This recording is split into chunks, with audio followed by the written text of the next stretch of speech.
With this urgency and gravity of the climate and ecological crisis today, what are your impressions about COP26 and meetings like it?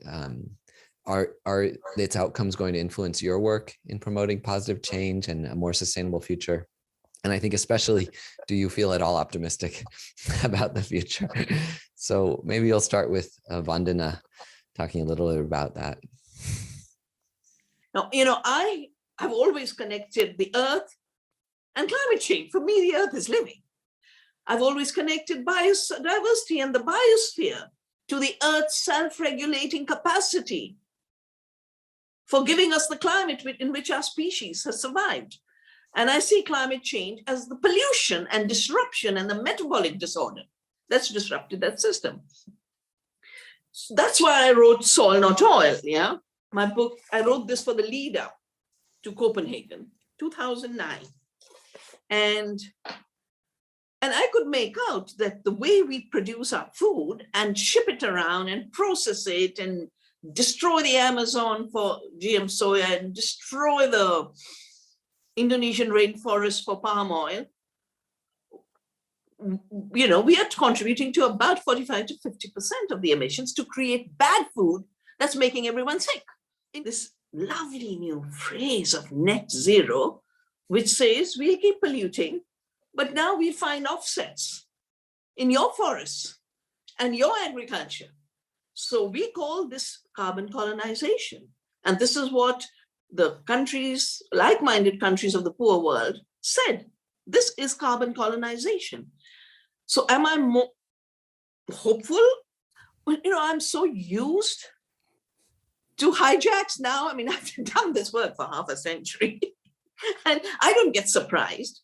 And all it does is just deepen your commitment to stand with Gaia, to take guidance from her and continue to grow. And the fact that the situation is worse in terms of climate havoc, and it is worse in terms of the polluters playing new tricks on the people, it just means we have to do the more truthful work with deeper commitment. So I'm more optimistic than ever before. Stephan, how would you like to talk about this question of COP26 and optimism? In one sense, I'm pessimistic because to have a change, psychological change of such a magnitude, both personally and throughout society, throughout humanity, in such a short period of time is quite a challenge. But on the other hand, all it takes is to step into a forest for a few minutes and just listen to the birdsong. If you can just manage to do that, or just look at the shape of a tree, or look at the way the vines move up the trunk of a tree, or the way clouds move across the sky, anyone can feel that in an instant. So that gives me hope. But how can we encourage people to feel these deep ecological experiences and have them and be nurtured by them on a massive scale? I think that's part of the challenge that I've been working on for a long time. It really does seem to come back to this larger question about the relationship humanity as a whole has with the earth. And I think it's pretty clear to everyone listening to this that we have a significant problem. I mean, I think it's quite ironic that just when we have achieved a truly global civilization, that civilization seems to be self-destructing.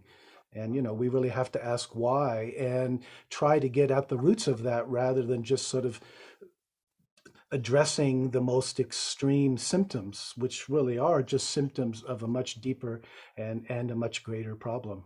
How do we get there? How do we get to a more sustainable way of having a human civilization on our planet? Maybe Vandana could start again. Yeah. The place where we can create conditions of knowing what to do is knowing what action we should take. That's dharma. Knowing our relationships, doing the right thing. And again, doing the right thing, but not knowing what the outcome will be. Therefore, the Gita detachment. Do not. Do the right action. Engage in dharma, but be detached to what comes out of it. And that combination of deep commitment to compassion and reverence and love to the earth, and a deep detachment from the fruits of the action is the way it talks about here, That is what spirituality is about. So science teaches us that, spirituality teaches us that, and both are converging. But science has to be rescued from its instrumental reductionism to mechanistic science, linear prediction, determinism, mastery, engineering, all of those, 500 years of intellectual baggage that has really imprisoned our minds. That seems to be, to me, the problem. And all of spiritual traditions are about how you can cultivate the mind to look differently at the world and live differently in the world. But can we live without destroying Gaia? Yes, of course we can. But we have my friend Arnie Ness, who coined the term deep ecology. He had this nice phrase, which was Gaia gift. So, we have to eat. If we've gone agriculture, we have to cut down some native vegetation, forests perhaps, to grow for fields, So Gaia gives us a gift. She says, look, I love you humans. You're one of my finest inventions. You're amazing. You can look back on me and you can worship me in a very special way, which other beings can't do. So please have some land and grow some food in the way sort of Vandana's have been describing. But you mustn't overstep the limits. That's the thing. If you overstep the limits, then things get very, I'm afraid I get very unpleasant, and we get climate change, we get all these problems we're facing now. So you better learn how to find where those limits are. So yes, we have a Gaia gift. We can do that. Are we intrinsically harmful to Gaia? No. Human beings are intrinsic lovers of Gaia. I'm completely convinced of that. Just like we breathe the air and we eat food, and we have our biological functions. So as fundamental as that to every human is the fact that we love Gaia. She is our mother. And if we only learn to see the beauty of the sky, the song of the birds, the shape of a tree, as the expression of this miraculous planetary being, our mother, then, and of course, we can live well with Gaia. Western culture, on the other hand, like Vandana said, of course, we went way, way off too far into the mechanistic worldview, which is it's a useful tool, but you can see how dangerous it is if we let it take over. Well, I think that's what I wanted to say, really, that I think Vandana's point about uncertainty is very, very deep, and it goes to the very core of the problem with Western science. I agree that we in science, we can't allow the uncertainty, because that means that nature has an agency, that it has a purpose, that it has a soul, that it has a mind, it has a will, which is bigger than our own. And we know from science that nature has no mind. Nature is just one vast, great dead machine. And that's a fundamental mistake of Western culture, which we have to correct very quickly. I've always been very impressed by what Karl Polanyi talked about in the Great Transformation, about how there was this really big change that happened that made the modern world as we know it possible, where the land, the earth was understood simply as land. People were reduced to labor, money to capital to be invested, and all of them simply become means to be exploited in the service of greater profit. And so if you combine that basic mindset of capitalism, and built into that is the idea that you always want more. You want more profit. You want more market share. You want more. It's like it fits my definition of greed, because, as Aristotle pointed out, there's no natural endpoint, and simply more and more and more. So if you combine that with capitalism, and for that matter, combine it with population, right? Combine it with the problem. I mean, if you have death control, which is to say modern medicine, at a certain point, you've really got to get a grip on birth control, or our species just kind of takes over. So in all of these cases, it seems to me, this is what has become unique about our civilization, and these are the ways in which we seem unable to live within limits. Yeah. Leave it at that. Each, in addition to being educators and scientists, each of you has a deep connection to your own spiritual tradition. And that's of course why you were invited to this dialogue, to talk about that bridge. In each of your work, you talk about this unity, some essential unity that underlies all life, how everything is interdependent, a message that's at the core of all the major spiritual traditions. So I wonder if you could address that directly, that how spirituality, whatever that means, can help us to heal the perceived divisions between us and nature and help us address these crises. My original interconnectedness understanding came from quantum theory, but all of my remaining time, it's really ecological studies, understanding, observation, doing. I mean, if you aren't working with the soil, you can't know that the soil is living. Yeah, I have saved seeds all these years, and the power of the seed is a teacher on a daily basis. So I think we've got to overcome this, the false separation between science and spirituality that mechanistic science and the dead earth assumption has created for us. And all spiritual traditions basically teach us that we are here because of the living earth, we have to take care of her. And, because Christianity is the ground where the greed economy grew, Christianity itself was genetically engineered to fit into greed. And I see the religious wars in Germany as part of that. I see that first papal bull knowing with the living earth, witchcraft, 9 million people were killed in Europe. Yeah, the three things we don't connect is colonialism, the enclosures of the commons, and the burning of witches. It was part of one phenomena of constructing a whole new system. And again, the narrative makes us believe that there was the rule of Christianity, and in a way, reductionist mechanistic science liberated us from that. No, every player in the mechanistic science was the new religious player, who was also a colonizing actor. Read Boyle, who represented the New England Church. Yeah, also the Boyle's Law. But he said the idea that the earth is sacred is an impediment to our empire over lesser creatures, and that included indigenous people, and of course, all of our family and all of our relatives. And it gave rise to this illusion of control. It gave rise to the illusion of mastery. And I think we have to just like we have to repair the broken idea, the idea we are separate from nature, we have to also repair the brokenness between science and spirituality and show that deep ecology leads to a science that is deeply spiritual. We should all have Gaia places. These are places where we can cultivate our spirituality of Gaia. And for example, I've got one very close to where I'm sitting now by a stream. It doesn't take me long to get there.